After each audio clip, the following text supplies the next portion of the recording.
Dodgy data in the news. As any good social psychologist, I'd like to start off with a little experiment, if that's okay. So, this is a quiz to see how well we can all spot fake news and differentiate it from real news. If you're affiliated with the BBC, because I took this from the BBC, do not answer this question, please. Here we go. So here are three stories, and I'd like you to try to identify which of these three stories is true. So Putin issues international arrest warrant for George Soros, Black Lives Matter thug accidentally shoots himself in the face, or passenger allowed onto flight after security confiscate his bomb. Is there a right answer? There is a right answer. It's tricky. One of my rules of thumb is that the more ridiculous it sounds, it's probably not true. But here we can see the dangers in following heuristics. So who votes for A? All right, decent show of hands. How about B? Wow, a lot of support for B. How about C? That's pretty good. So the answer is C. In fact, this happened in Canada.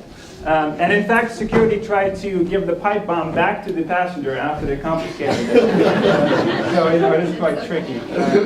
But you guys did pretty good. I feel I'm among a distinguished audience of fake news differentiators, so that's pretty good. A while back, I was thinking about how thoughts replicate from one mind to another, and particularly in terms of misinformation. How do false facts spread, essentially? And there's a lot of interesting models in epidemiology that show that you can model misinformation, much like the spread of a virus. And in fact, at that time I was thinking, well, if that's true, then maybe we can come up with a vaccine that could essentially help inoculate people against the spread of misinformation. Turns out there's a very famous social psychologist named William McGuire. We call him the father of influence research because he was one of the first psychologists who wanted to try to figure out how can we help people resist being persuaded of particular opinions and movements and propaganda and advertising. And he devised a biological metaphor. Now during this time, he was more interested in cultural truism. So what if you believe that brushing your teeth twice a day is healthy and someone tried to convince you it's not? And so it wasn't necessarily suited for the fake news context for a host of reasons, but we decided to try to adopt this metaphor and extend it and see if we could actually test this in the context of fake news. And so we did this in the context of climate change, and the article was called Inoculating People Against the Spread of Misinformation. Something interesting happened though. When this study was published, lots of news headlines appeared with the term fake news vaccine. And now I have to say, and all credit to the Cambridge Press Office, because they realized that inoculation might be a difficult word for some people, and so maybe the word vaccine is a bit more easy to understand. But what happened though, and I say kudos because they realized that in our study, the effects that we were looking at were in percentage points, which is different from percentages, right? And so they devoted a whole section of the press release to try to point that out. But of course, 99% of all articles that covered the study refer to the effects as percentages instead of percentage points. And so I was writing frantically to all the big news organizations to try to get that corrected. Only one journalist responded and actually corrected it. It wasn't a big mistake, but it's difficult. It's actually difficult to try and correct coverage of your own research. This is from a think tank organization. I blacked out the name of the organization. But I realized lots of consultancies were starting to put this on their website, and I was wondering if people were trying to sell this vaccine now as a consultancy service. It was published open access, so my dream for it was that it's publicly available for everyone to use. But the CEO of the Gates Foundation, of the Bill and Melinda Gates Foundation, gave a very nice lecture here in which she talked about some of the research we did, and she made an important point about scientists becoming more active in standing up against denial of science. And so I like to think of this as a spectrum where we have dodgy data, data that's incorrect, to disinformation, propaganda and flat-out science denial, and it's very difficult in terms of our role and what we're supposed to be doing about that. David very nicely talked about calling out dodgy data whenever we see it, and I think it's really important. So in our study, we focused on a fact that's really simple. So we wanted to keep it simple for the purpose of the experiment, and we focused on the number of scientists, climate scientists, who agree that climate change is happening. So most people have a sense that most scientists agree that climate change is happening. So between 50 and 80%, that's what most people guess. But it's actually more than 90%. The number is 97. In fact, there's probably some uncertainty around that. It fluctuates. But the point is that there is near unanimous consensus on just the basic fact that humans are playing a role in climate change. Right? There's lots of uncertainty about other things, but about that particular fact. In the United States, people are pretty much unaware of that state of scientific agreement. Also in other countries, it's actually quite striking. Even though we know climate change is important, lots of people actually don't know this particular number. And so we thought that's a nice, easy case that we could use as a fact in our study and see if we could try to inoculate people against misinformation. And so what we did, I'll run you through the experiment. So this was an experiment with a few thousand Americans where we randomly assigned people to a number of conditions. And the first was just facts. Basically, we wanted to expose people to this particular fact in a clean environment, sort of a clean vacuum of just facts, and see what happens to people when they're exposed to facts. And so we measured people's perception of the state of scientific agreement on climate change both before and at the end, and this is the difference, the shift in their perception. So when it's just simple facts, people are willing to shift their perception in line with the scientific norm. That's quite encouraging, so there's still hope. Then we showed participants this petition. This is a real petition, and I think there's a great example of dodgy data in the news. And this petition suggests that over 30,000 scientists have signed a petition saying that climate change isn't real.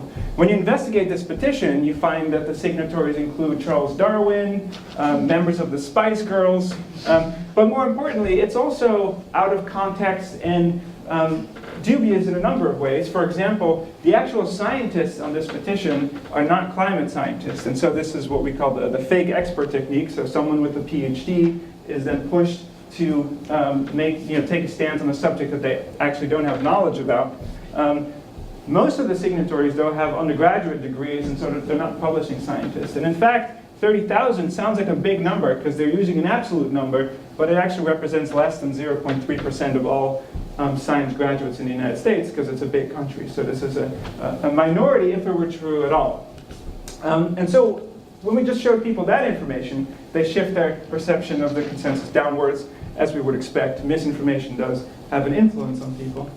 Then we decided to just present it side by side to reflect the current media environment, right? People reading conflicting stories, they're not sure what's going on, and so it creates this idea of conflict. But then what we notice is when we do that, the misinformation cancels out the power of facts almost completely. So it neutralized the facts completely, and that was quite shocking in itself. And so then we asked, well, is there a way to try to inoculate people against this particular form of misinformation? And so what we did here, and now I'll briefly explain the metaphor to you. I'm sure you're all quite aware of what a vaccine is. But basically, just as injecting yourself with a weakened version of a virus triggers antibodies in our immune system that then makes us more resistant against future infection, you can do the same with information. You can extract a bit of the DNA from the misinformation and use it against itself by exposing people to a weak version of the misinformation, then debunk that. In this sense, it's actually pre-bunking it to see if people are then less resistant when they're again exposed to the misinformation. And so that's what we did here. In a partial vaccine condition, we just basically warn people that there's political actors out there that are trying to convince you using misleading tactics that something is true and that people should be more careful about sort of the things that they read. That's a very generalizable, simple warning that we thought might work well across context. But we also had a more detailed condition, because in fact, based on that petition, the most frequently shared news story about climate change in the United States on social networks was this story that thousands of scientists have signed petitions stating that climate change is a hoax.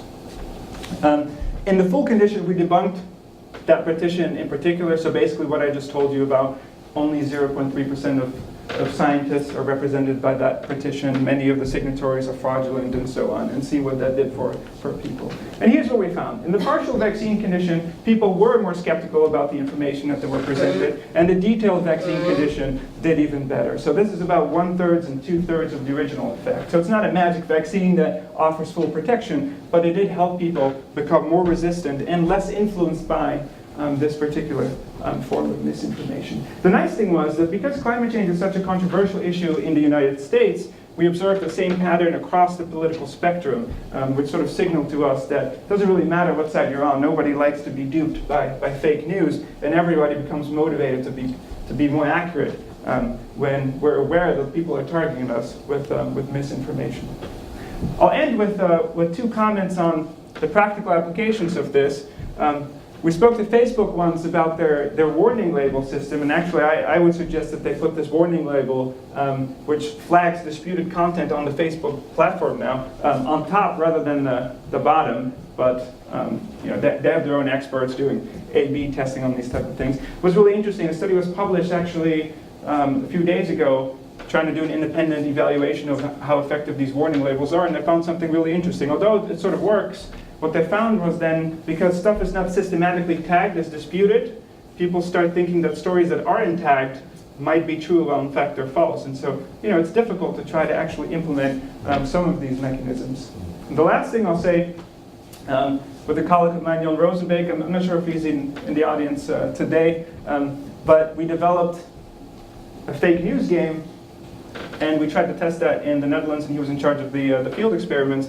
And what we tried to do is inoculate students against fake news by having them play different roles in the fake news industry. So either students were a clickbait monger or a conspiracy theorist, and by adopting that role, their assignment was to try to twist the facts, to learn more about the tactics that are used, so that hopefully they might then be more resistant to fake news at the end. And instead of presenting them with an article, with the same article as we did in our last study, we actually created a new article about immigration that they hadn't seen before, to see if these general tactics would then help them be more skeptical about fake news. And so it was a very structured assignment. So there was a headline, a photo, and they were asked to organize this in a particular format. And we found that it had some success. It made, when they were presented with the article, they thought it was less reliable, less persuasive, and they were more vigilant about actually believing the information. But we also found that it's difficult because people's prior beliefs about certain contested issues actually weigh in quite heavily